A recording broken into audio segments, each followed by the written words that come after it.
हे भगवान। वो दौड़कर आती है। राघव बेहोश होता है, सिर से खून बह रहा होता है। हिम्मत रखिए, कुछ नहीं होगा। वो उसे अपने कंधे का सहारा देती है। राघव का एक हाथ काव्या के कंधे पर होता है। काव्या धीरे धीरे उसे लेकर गांव के एक छोटे से हॉस्पिटल की ओर बढ़ती है। चलते चलते काव्या की उंगली से उसकी साधारण सी रिंग राघव की जेब में फिसल जाती है। काव्या को उसका एहसास भी नहीं होता। माँ, हे भगवान, इनकी रक्षा करना। गांव का छोटा सा अस्पताल, टूटी कुर्सियां, पुराना पंखा, बाहर लंबी लाइन लगी होती है। काव्या राघव को कंधे का सहारा देकर अंदर लाती है। उसके कपड़े खून से भीग चुके होते हैं। लाइन में खड़े लोग राघव को देखते ही घबरा जाते हैं। अरे, ये तो राठौर हवेली के मालिक है। ये तो मालिक राघव है। इन्हें तुरंत इमरजेंसी रूम में लेकर जाओ। अरे, बहुत खून बह चुका है, फटाफट बेड लगाओ। राघव को स्ट्रेचर पर लिटा देते हैं। काव्या घबराई हुई खड़ी होती है। डॉक्टर, पता नहीं 3-4 लोग आए थे, मारपीट करके चले गए। आप इलाज कीजिए। आपने सही समय पर इन्हें पहुंचा दिया, अब चिंता मत कीजिए। एक नर्स रजिस्टर में नाम देखकर तुरंत फोन मिलाती है। हेलो, राठौर हवेली बात कर रहे हैं। आपका बेटा राघव गांव के अस्पताल में एडमिट है, कृपया जल्दी आ जाइए। कुछ ही देर में अस्पताल के बाहर 10 गाड़ियां आकर रुकती हैं। ब्लैक कारें, बॉडीगार्ड, गनमैन होते हैं। पूरा गांव इकट्ठा हो जाता है। सारे घर वाले तेजी से अंदर आते हैं। राघव बेड पर लेटा होता है, सिर पर पट्टी बंधी होती है। कमला देवी की आंखें भर आती हैं।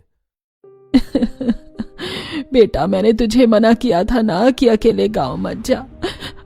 तेरे पापा की तबीयत वैसे ही खराब है, अब उन्हें और टेंशन बढ़ गई। अब हम क्या करेंगे बेटा?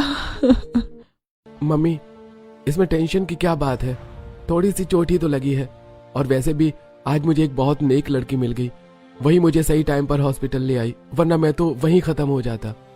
कमला देवी तुरंत राघव के मुंह पर हाथ रख देती हैं। बेटा, ऐसी बात मत कर। वो लड़की बहुत नेक दिल की होगी जिसने तेरी जान बचाई। भगवान उसे हमेशा खुश रखे। काव्या दूर से सब देख रही होती है। उसकी आंखें नम हो जाती हैं, लेकिन कोई उसे पहचान नहीं पाता। डॉक्टर अंदर आता है। आप खतरे की कोई बात नहीं है, आप इन्हें घर ले जा सकते हैं। राघव को स्ट्रेचर से बाहर लाते हैं। शाही काफिला दोबारा तैयार होता है और सब घर चले जाते हैं। राघव अपने कमरे में आता है। डॉक्टर की हिदायत के बावजूद वो खुद नहाने की तैयारी करने लगता है। वो आईने के सामने खड़ा होकर धीरे धीरे अपनी शर्ट उतारता है। जैसे ही शर्ट जमीन पर गिरती है, एक अंगूठी फर्श पर गिरती है। राघव चौंक जाता है। वो झुककर अंगूठी उठाता है। साधारण सी अंगूठी पर चमक कुछ अलग ही होती है। ये तो उसी लड़की की रिंग है। वो पल भर के लिए खामोश हो जाता है। अजीब है, जिसकी शक्ल भी नहीं देखी, दिल इतना अच्छा है, तो शक्ल से भी बहुत सुंदरी होगी। वो अंगूठी को कसकर पकड़ लेता है। अगले दिन सुबह सुबह हवेली में हलचल होती है। राघव जल्दी जल्दी तैयार हो रहा होता है। वो ड्राइंग रूम में आता है। माँ, मैं गांव जा रहा हूं। बेटा, रोज रोज गांव जाने का क्या मतलब है? माँ, एक जरूरी काम है। चल, मैं भी तेरे साथ चलती हूँ। नहीं माँ, मैं अकेला ही चला जाऊंगा। अगर जरूरी काम है तो हम सब साथ चलेंगे। हाँ भैया, पता नहीं जब से आपको चोट लगी है आप कुछ बदले बदले से लग रहे हैं, और आज तो हम भी आपके साथ चलेंगे। राघव हल्की मुस्कान के साथ सबके साथ गाड़ी में बैठ जाता है। शाही गाड़ी गांव की ओर बढ़ रही होती है। अब बताओ, ऐसा कौन सा जरूरी काम है? माँ, जिस लड़की ने मेरी जान बचाई थी, ये अंगूठी उसकी है। सब हैरान होते हैं। ये मेरी जेब में पड़ी मिली। मैं कई दिनों से उसे ढूंढने की कोशिश कर रहा हूँ, लेकिन वो मुझे मिली नहीं। बस इतनी सी बात? ये काम तो मैं आज ही कर दूंगी। राघव राहत की सांस लेता है। गांव में गाड़ियां रुकती हैं। पूरा गांव सन्नाटे में आ जाता है। बॉडीगार्ड अलग अलग गलियों में फैल जाते हैं और हर घर का गेट बजाने लगते हैं। अपनी बेटी को बाहर भेज दो, कमला देवी बुला रही हैं। गांव में हलचल मच जाती है। डरे सहमे लोग अपनी बेटियों को लेकर आते हैं। कुछ देर में एक खुले मैदान में सब लड़कियां लाइन में खड़ी होती हैं। आगे कुर्सियां लगी होती हैं। कमला देवी, राघव, जेठानी, नंद सब बैठे होते हैं। राघव की निगाहें बेचैन होती हैं। एक बॉडीगार्ड आगे आता है। उसके हाथ में वही अंगूठी होती है। वो एक एक करके हर लड़की की उंगली में अंगूठी पहना कर देखता है। किसी की उंगली में ढीली, किसी में छोटी होती है। नहीं, ये भी नहीं है। एक एक करके सारी लड़कियां आगे बढ़ती जाती हैं, पर अंगूठी किसी की उंगली में फिट नहीं होती। राघव का चेहरा सख्त हो जाता है। वो कुर्सी से खड़ा हो जाता है और बेचैनी में अपने सिर पर हाथ फेरने लगता है। यही गांव है, यहीं की लड़की है। ऐसा क्या हो गया कि वो मुझे मिल ही नहीं रही? ऐसी कोई चीज नहीं है जो मुझे आज तक नहीं मिली हो। बेटा, इतना परेशान क्यों हो रहा है? एक मामूली सी लड़की थी, उसने तेरी मदद कर दी, तो उसके लिए इतना क्यों घबरा रहा है? मम्मी, वो मामूली लड़की नहीं है। तभी राघव की नजर दूर खेतों की तरफ जाती है। हरी फसलों के बीच एक लड़की घास काट रही थी। उसके चेहरे पर चुन्नी बंधी होती है। सिर्फ उसकी आंखें दिख रही होती हैं। राघव जैसे ही रुक जाता है। मम्मी, ये वही लड़की है। तुझे कैसे पता कि यही वो लड़की है? मम्मी, मेरा दिल कह रहा है, आप उसे अभी बुलाइए। कमला देवी इशारा करती हैं। 2 बॉडीगार्ड खेतों की तरफ जाते हैं और उस लड़की को सबके सामने ले आते हैं। लड़की का सिर झुका होता है, हाथ कांप रहे होते हैं। बॉडीगार्ड धीरे से उसके हाथ में अंगूठी पहनाता है। अंगूठी एकदम सही फिट हो जाती है। उसी पल तेज हवा चलती है, काव्या के चेहरे से चुन्नी उड़ जाती है और सबके सामने काव्या का पूरा चेहरा दिखाई देता है। राघव की आंखें फैल जाती हैं। वो एक कदम आगे बढ़ता है। जितनी दिल से अच्छी है उतनी ही शक्ल सूरज से भी प्यारी है। काव्या डरते डरते सिर उठाती है और फिर पहली बार राघव और काव्या की आंखें मिलती हैं। खुले मैदान में सन्नाटा छा जाता है। काव्या का चेहरा सबके सामने आ जाता है। अंगूठी उसकी उंगली में चमक रही होती है। राघव धीरे से माँ की तरफ देखता है। माँ, मैं इसी लड़की से शादी करूंगा। चारों तरफ हलचल हो जाती है और कमला देवी चौंक जाती हैं। बेटा, लड़की अच्छी है, इसमें कोई शक नहीं है। इसने तेरी जान बचाई, ये भी सच है। लेकिन इतने बड़े घर की बहू बनना कोई छोटी बात नहीं है। लोग क्या क्या बात करेंगे हमारे खानदान के बारे में। मम्मी, मुझे कुछ नहीं पता दुनिया क्या कहेगी। जिस लड़की ने मुझे बिना जाने बिना समझे अपनी जान पर खेलकर मेरी जान बचाई, वो लड़की मुझे जानने के बाद कितने अच्छे से संभालेगी, इसका मुझे पूरा भरोसा है। और ये मेरा आखिरी फैसला है, मैं शादी इसी से करूंगा। काव्या का दिल तेज तेज धड़क रहा है और वो थोड़ी घबरा जाती है। ये सब क्या हो रहा है? मुझे तो कुछ समझ ही नहीं आ रहा। ये तो वही है जिसकी मैंने जान बचाई थी, लेकिन ये इतने बड़े घर के लोग यहाँ मेरे लिए क्यों आए हैं? तुम्हारा घर कहाँ है? मेरा घर यही खेतों के पास है। सब लोग उसी ओर बढ़ते हैं। खेत के पास मिट्टी का छोटा सा घर होता है। अंदर काव्या के माँ बाप खाट पर बैठे होते हैं। काव्या की माँ घबरा जाती है। आइए आइए, अंदर आइए। नमस्ते आंटी जी। सब अंदर बैठते हैं। राघव बिना घुमाए बात करता है। आंटी जी, मैं सीधे बात करना चाहता हूँ। मुझे गोल गोल बातें घुमानी नहीं आती। मैं आपकी लड़की से शादी करना चाहता हूँ। काव्या के माँ बाप सन्न रह जाते हैं। बेटा, ये आप क्या कह रहे हो? हम तो बहुत गरीब लोग हैं और आप इतने बड़े इंसान के बेटे हैं। हमारा और आपका कोई मेल ही नहीं है। मम्मी, लगता है भैया को इसका वाली लड़की काफी दूर चढ़ गया है। इतने बड़े घर की बहू खेतों से उठाकर लाओगे तो लोग हंसेंगे नहीं? कल को इसी काटा कुल्हाड़ी छोड़कर चम्मच पकड़नी भी नहीं आएगी। अभी भी टाइम है भैया, देख लो। काव्या का सिर झुक जाता है। काव्या के पिता डरते डरते उठते हैं। मालिक, जैसी आपकी इच्छा, हम तो आपके हुक्म पर तैयार रहेंगे। आपने हमारी बहुत मदद करी है, हम सब आपके ही हैं। काव्या की आंखों से आंसू गिरने लगते हैं। राघव ये देख नहीं पाता, वो आगे बढ़कर बोलता है। नहीं काका, ये कोई एहसान नहीं है। ये मेरी जिंदगी का बहुत खूबसूरत फैसला है। कुछ दिनों बाद राघव और काव्या की शादी पूरे रीति रिवाजों और शाही ठाट बाट से संपन्न हो जाती है। शादी के बाद जैसे ही दुल्हन की कार उस विशाल हवेली के सामने रुकती है, काव्या की सांसें थम सी जाती हैं। सामने संगमरमर से बना एक ऐसा भव्य महल जिसकी ऊंचाई आसमान तक होती है। चारों ओर फव्वारे जिनसे गुलाब की खुशबू पानी गिर रहा होता है। सुनहरे गुंबद, चौड़े घुमावदार सीढ़ियां, हाथी की आकृतियां और दोनों तरफ सैकड़ों गार्ड खड़े होते हैं। भगवान, इतना बड़ा घर! ऐसा घर तो मैंने अपने पूरे जीवन में कभी नहीं देखा। टीवी सीरियल में भी इतना शाही महल नहीं देखा होगा। काव्या, ये घर अब तुम्हारा है। काव्या की आंखों में डर भी और विश्वास भी दोनों होता है। घर के मुख्य द्वार पर कमला देवी पूरे घमंड में खड़ी होती हैं। दरवाजे के सामने 3 बड़े भगोने रखे होते हैं। एक में दूध, दूसरे में गंगा जल और गुलाब की पंखुड़ियां, तीसरे में रोली। ढोल नगाड़े बज रहे होते हैं। फूलों की बारिश हो रही होती है। पहले अपने पैर दूध में रखो, फिर गंगा जल में और फिर रोली में, और उसके बाद इस घर में कदम रखो। काव्या कांपते हाथों से घूंघट संभालती है। धीरे धीरे दूध पर पैर रखती है, फिर गंगा जल में और फिर रोली में। जैसे ही वो अंदर कदम रखती है, सब खुश हो जाते हैं। वाह, मेरी तो नई भाभी आ गई। अब तो इस घर में और भी मजा आएगा। भैया, आपने बहुत अच्छी भाभी चुनी है। बहू, उस दिन तुमने मेरे बेटे की जान बचाई थी। मैं उस हालत में था कि मैं खड़ा भी नहीं हो पा रहा था। आज अगर मेरा बेटा जिंदा है तो तुम्हारी वजह से। आज से तुम सिर्फ इस घर की बहू नहीं, बल्कि इस घर की असली बहू हो। ये तो बिल्कुल गवार लगती है। न ढंग से बोलना आता है, न रहन सहन। पता नहीं ऐसे लोग 5000 करोड़ के इस घर को कैसे संभालेंगे। मेरी बड़ी बहू तो इतने अमीर घर से आई है और दूसरी एकदम ही गांव की गवार आ गई है। इतना कहकर सब लोग अपने अपने कमरों में चले जाते हैं सोने के लिए। अगले दिन मुंह दिखाई में हाई प्रोफाइल सब बड़े लोग मौजूद होते हैं। बड़ा ड्राइंग रूम, शाही सोफे बिछे होते हैं, लेकिन फिर भी काव्या जमीन पर बैठने ही वाली होती है, जैसा वो गांव में करती थी। यहाँ ऐसे नहीं बैठती। अपनी गवार आदती तो घर छोड़ाती मैडम। काव्या रुक जाती है। वो बहुत असहज महसूस करती है। तभी रिया आगे बढ़ती है और जानबूझकर उसके साथ बैठ जाती है। भाभी, आप मेरे पास बैठिए।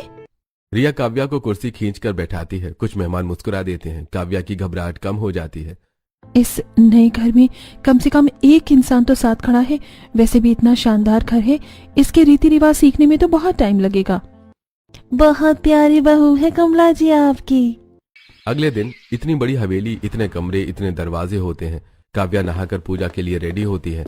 काव्या अपने कमरे में खड़ी घबराई हुई सी होती है। इतना बड़ा घर, मैं तो अपने घर में 2 कमरे में ही खुश थी। वो बाहर निकलकर पूजा घर ढूंढती है, पर वो गलती से गलत दरवाजा खोल देती है और एक स्टोर रूम में चली जाती है। तभी पीछे से आवाज आती है, अरे मिस कंवर, ये पूजा घर नहीं है, स्टोर रूम है। वहाँ तो सिर्फ 2 कमरों की आदत ही होगी ना। सॉरी दीदी, मुझे समझ नहीं आया। महिमा बिना कुछ कहे चली जाती है। उसी समय रिया आती है। अरे भाभी, कोई बात नहीं, ऐसी गलतियाँ हो जाती हैं। महिमा भाभी को भी पहले हफ्ते कुछ समझ नहीं आता था। वो काव्या को सही रास्ता दिखाती है। इतनी बड़ी हवेली है, जीपीएस लगवाना पड़ेगा। काव्या हल्की हंसी हंस देती है। उसका डर थोड़ा कम हो जाता है। अगले दिन काव्या चुपचाप रसोई में खड़ी काम कर रही होती है। कमला देवी सोफे पर बैठी चाय पी रही होती हैं। पता नहीं राघव ने क्या सोचकर इसे इस घर की बहू बना लिया। इतने बड़े घर की जिम्मेदारी आसान नहीं होती। मम्मी, गांव की लड़की है, उठना बैठना बोलना रहना सब सीखने में टाइम लगेगा। काव्या उनकी बातें सुन लेती है। उसका चेहरा उतर जाता है, लेकिन वो कुछ नहीं कहती। मैं कोशिश करूंगी, बस एक मौका चाहिए। रिया रसोई में आती है। भाभी, आप मेरे साथ चलिए, मैं आपको घर दिखाती हूँ। रिया जानबूझकर माहौल हल्का करती है। वो काव्या का हाथ पकड़ लेती है।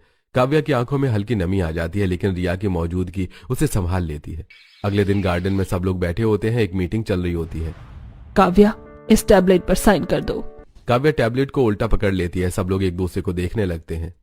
आजकल तो बच्चे भी ये जानते हैं, तुम्हें टैब पकड़ना भी नहीं आता है। बनने चली 5000 करोड़ की हवेली की मालकिन। मुझे माफ कर दीजिए, मैंने कभी इस्तेमाल नहीं किया। कोई बात नहीं भाभी, मैं सिखा देती हूँ। वो काव्या का हाथ पकड़कर उसे सही तरीका दिखाती है। देखिए, ध्यान से काम करना ज्यादा जरूरी है। टेक्नोलॉजी तो सीख ली जाती है। राघव भी मुस्कुरा देता है। एक शाम काव्या अपने कमरे में खिड़की के पास बैठी फोन पर अपनी माँ से बात कर रही होती है। मम्मी, मैं इस घर में क्या जन्मदिन मनाऊंगी? यहाँ आना ही मेरे लिए किसी जन्मदिन से कम नहीं है। इतनी बड़ी बड़ी गाड़ियाँ, इतने नौकर, इतने लोग, यही मेरा सबसे बड़ा गिफ्ट है। मम्मी, खुश रहे मेरी बच्ची, बस यही मेरी दुआ है। उसी वक्त गेट पर खड़ा राघव ये सारी बातें सुन लेता है। उसके चेहरे पर हल्की सी चिंता और फिर अचानक याद आने वाली खुशी होती है। अरे हाँ, कल तो काव्या का बर्थडे है, मैं तो भूल ही गया था। मेरे पास सिर्फ 2 घंटे हैं और इन 2 घंटों में मुझे उसे जिंदगी का सबसे खूबसूरत सरप्राइज देना है। काव्या अपने कमरे में बैठी किताब पढ़ रही होती है। अचानक पूरे घर की लाइट एकदम से बंद हो जाती है। काव्या घबराकर खड़ी हो जाती है। राघव, ये क्या हो गया? अचानक लाइट कैसे चली गई? मुझे अंधेरे से बहुत डर लगता है। उसी समय राघव कमरे में आता है। अरे टेंशन मत लो काव्या, अभी आ जाएगी लाइट। तो मेरा हाथ पकड़ लो, हम नीचे चलकर देखते हैं क्या हुआ है। काव्या डरते डरते उसका हाथ पकड़ लेती है। दोनों धीरे धीरे सीढ़ियों से नीचे आते हैं। जैसे वो नीचे पहुंचते हैं, अचानक सारी लाइट जल उठती है। पूरा महल रंग बिरंगी रोशनी से जगमगा उठता है। काव्या के ऊपर से ढेर सारे फूलों की बारिश होने लगती है। हवा में उड़ते हुए बलून दिखाई देते हैं। Happy birthday Kavya. पूरा परिवार ताली बजा रहा होता है। नौकर, नंद, ससुर, सबके चेहरे पर मुस्कान होती है। काव्या की आंखें हैरानी से भर जाती हैं। ये सब मेरे लिए? हाँ काव्या, मेरी जिंदगी के सबसे इंपॉर्टेंट इंसान के लिए। एक तरफ जेठानी चुपचाप खड़ी रहती है। चेहरे पर जलन साफ दिखाई देती है। ये क्या ड्रामा लगाया है इतनी रात को? पूरी रात काली कर दी इस गवार के चक्कर में। इतना बड़ा बर्थडे बनाने की क्या जरूरत थी? कल सुबह भी ये सब किया जा सकता था। आधी रात में इतना ड्रामा करने की क्या जरूरत थी? माँ, मेरी जिंदगी के सबसे इंपॉर्टेंट इंसान का बर्थडे उसी दिन मनाया जाना चाहिए। कमला देवी कुछ कहे बिना वहां से जाने लगती है। जैसे ही कमला देवी आगे बढ़ती है, ऊपर लगा भारी झूमर अचानक हिलने लगता है। कड़क आवाज आती है। झूमर सीधा कमला देवी के ऊपर गिरने वाला होता है। सब कुछ पल भर में हो जाता है। बिना अपनी जान की परवाह किए काव्या दौड़कर कमला देवी को धक्का देकर अलग कर देती है। कमला देवी तो बच जाती हैं, लेकिन वही झूमर सीधा काव्या के पैर पर गिर जाता है। काव्या दर्द से चीख उठती है। उसके पैर से खून बहने लगता है। काव्या, काव्या! कमला देवी पीछे मुड़कर देखती हैं और पहली बार उनके चेहरे पर डर, पछतावा और सदमा साफ दिखाई देता है। झूमर गिरते ही पूरा घर दहल जाता है। काव्या दर्द से करा रही होती है। उसका पैर खून से भर चुका है। राघव घबराकर तुरंत दौड़ता है और काव्या को जमीन पर से उठा लेता है। काव्या, तुम्हें कुछ हुआ तो नहीं? वो जल्दी से सोफे पर बिठाता है। मोती, हीरा, रामू, जल्दी से फर्स्ट एड बॉक्स लाओ। देख नहीं रहे हो तुम्हारी भाभी के पैर से कितना खून निकल रहा है? तीनों नौकर घबराकर दौड़ते हुए फर्स्ट एड बॉक्स ले आते हैं। राघव खुद कांपते हाथों से काव्या के पैर को साफ करता है, कॉटन रखता है और पट्टी बांधने लगता है। इतने डरने की बात नहीं है राघव, ऐसी चोटें तो मुझे गांव में कई बार लग चुकी है। ये मामूली बात नहीं है काव्या, तुम चुपचाप बैठो। फिर वो तेज नजरों से कमला देवी की तरफ देखता है। मम्मी, देख लिया आपने? जिस लड़की को आप इस घर की बहू मानने को तैयार नहीं थी, आज उसी लड़की ने अपनी जान पर खेलकर आपकी जान बचाई है। ये लड़की इस घर का असली हीरा है। उसी दिन मेरा दिल को उसकी यही बात छू गई थी, जिस दिन उसने बिना जाने समझे अपनी जान की परवाह किए मेरी जान बचाई थी। कमला देवी की आंखों से आंसू बहने लगते हैं। वो कांपते हाथों से काव्या के सिर पर हाथ रखती है। हाँ बेटा, तू बिल्कुल सही कह रहा है। काव्या इस घर की लक्ष्मी बनकर आई है। आज इसने मेरी आंखें खोल दी। इंसान अमीर हो या गरीब, सबसे जरूरी होती है उसकी इंसानियत। काव्या, मुझे भी माफ कर देना, मैं हमेशा तुम्हें नीचा दिखाती रही। मुझे लगा था तुम हर जगह हमारी बेइज्जती कराओगी, लेकिन सच तो यह है कि तुम इस घर की जान बन गई हो। मुझे तुम्हें इस घर की बहू बनाने में थोड़ी शंका थी। मुझे पता था तुम अच्छे दिल की लड़की हो, लेकिन डर था कि क्या तुम इस बड़े घर की बहू बन पाओगी या नहीं। कोई बात नहीं मम्मी, कोई बात नहीं दीदी। कभी कभी इंसान को पहचानने में थोड़ी देर हो जाती है, लेकिन इसका मतलब ये नहीं कि वो इंसान गलत होता है। वैसे भी मैं आप सबसे बहुत प्यार करती हूँ। आप लोगों की ये छोटी सी गलती मेरे प्यार को कभी कम नहीं कर सकती। ये सुनते ही कमला देवी और शिल्पा दोनों आगे बढ़ती हैं और काव्या को जोर से गले से लगा लेती हैं। अगली सुबह पूरी हवेली रोशनी से चमक रही होती है। ऐसा लग रहा था जैसे दिवाली हो या किसी राजकुमारी का राज्याभिषेक हो। चारों तरफ बाहर फव्वारों में रंग बिरंगी लाइटें जल रही होती हैं। आसमान में लगातार आतिशबाजी हो रही होती है। हवेली के बाहर बड़े बड़े अक्षरों में चमक रहा होता है, हैप्पी बर्थडे काव्या। महंगी गाड़ियों की लंबी लाइन, देश विदेश से आए बड़े राजनेता, बिजनेसमैन, सब उसी गरीब बहू के जन्मदिन में आते हैं। घर के बड़े हॉल में पार्टी चल रही होती है। लोग हाथों में गिलास लिए बातें कर रहे होते हैं। तभी सीढ़ियों के ऊपर सबकी नजर टिक जाती है। काव्या प्रिंसेस ड्रेस में खड़ी होती है। उसका हाथ थामे हुए राघव ब्लैक कोट में धीरे धीरे उसे नीचे लेकर आ रहा होता है। उनके पीछे 50 नौकर, हर एक के हाथ में सोने की थाली, किसी में मिठाइयां, किसी में किताबें, किसी में खिलौने होते हैं। जैसे वो नीचे पहुंचते हैं, हवेली के बड़े दरवाजे खुलते हैं और 100-200 बच्चे दौड़ते हुए काव्या की तरफ आते हैं। काव्या की आंखें खुशी से भर जाती हैं। काव्या दीदी, आपकी वजह से हम इतनी बड़ी हवेली पहली बार देख पाए। आपने हमें गांव से यहाँ तक का सफर कराया। काव्या झुककर बच्चों को गले से लगा लेती है। वो खुद आगे बढ़कर 50 थालियों में रखे सामान बच्चे में बांटने लगती है। बच्चे के चेहरे खुशी से खिल जाते हैं। सब एक एक करके काव्या को गले लगाकर वहां से जाते हैं। आज की ये पार्टी हमारी प्रिंसेस काव्या के लिए है। पूरा हॉल एक साथ चीयर्स बोलता है। तभी 5 मंजिला भव्य केक आता है। केक की थीम सबका दिल जीत लेती है। पहली लेयर काव्या घास काटती हुई, दूर से राघव उसे देखता हुआ। दूसरी, तीसरी, चौथी लेयर उनकी मुलाकात, संघर्ष, प्यार। 5वीं लेयर शादी और हवेली का सपने पर होती है। राघव, ये तो हमारी पूरी जर्नी है। हाँ, ये केक चीनी की नहीं, हम दोनों के प्यार का बना हुआ है। Thank you so much Raghav. जिस दिन से आप मेरी जिंदगी में आए हैं, आपने मेरी जिंदगी को बहुत सुंदर बना दिया। काव्या केक काटती है और उसी पर जोरदार आतिशबाजी शुरू हो जाती है। पूरा हॉल तालियों से गूंज उठता है। तभी कमला देवी आगे आती हैं। उनके हाथ में एक सोने का डिब्बा होता है। बेटा, ये मेरे पुश्तैनी कड़े हैं जो मेरी सास ने मुझे दिए थे। आज मैं ये अपनी काबिल बहू को दे रही हूँ। मम्मी, मुझे कभी यकीन नहीं था कि मेरा जन्मदिन ऐसा बनेगा। ये मेरी जिंदगी का सबसे खूबसूरत दिन है। अब तेरा हर जन्मदिन ऐसे ही बनेगा बेटा। तभी महिमा भी आगे आती है। हाथ में एक छोटा सा डिब्बा होता है। डिब्बा खोलते ही डायमंड की चेन चमक उठती है। काव्या, मेरी हर गलती को माफ कर देना। ये मेरी तरफ से एक छोटा सा तोहफा है। दीदी, ये घर मेरा है और इसकी जिम्मेदारी मैं दिल से निभाऊंगी। और सब लोग भी मेरे हो। मैं आपकी बातों का बुरा नहीं मानती।